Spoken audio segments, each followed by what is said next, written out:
ओम नमो भगवते वासुदेवाय नमः। अपनी पत्नी की मृत्यु हुई तो नरसिंह मेहता ने भी आनंद ही माना और कहा, अच्छा हुआ कि कुटुंब के झंझट से छूट गया। अब तो मैं बड़े सुख से निश्चित मन से श्री गोपाल का भजन कर सकूंगा। एक संत की पत्नी अनुकूला थी तो दूसरे संत की प्रतिकूला, तीसरे की संसार छोड़कर चली गई।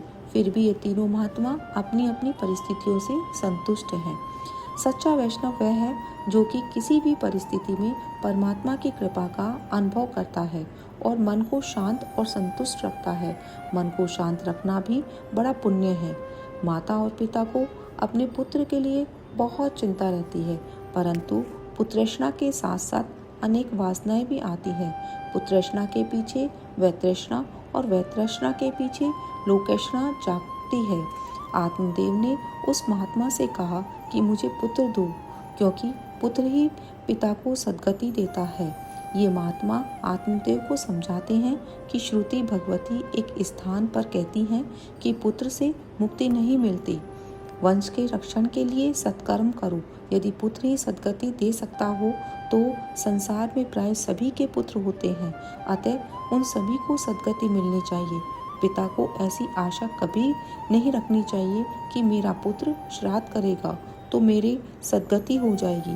श्राद्ध करने से वह जीव अच्छी योनि में तो जाता है, परंतु ऐसा मत समझो कि वह जन्म मृत्यु के फेर से छूट जाएगा।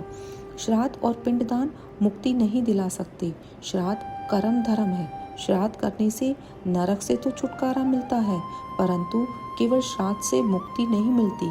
श्राद्ध करने की मनाही नहीं करते हैं। श्राद्ध करने से पितृगण प्रसन्न होते हैं और आशीर्वाद देते हैं।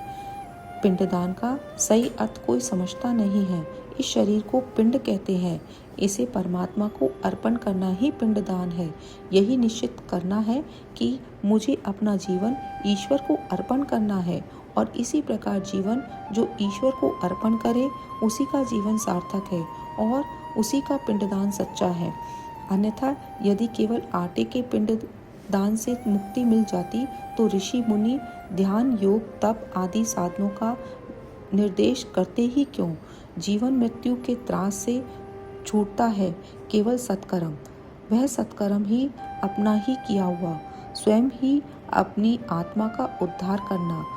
जीव स्वयं ही अपनी उद्धार कर सकता है। हरे कृष्णा।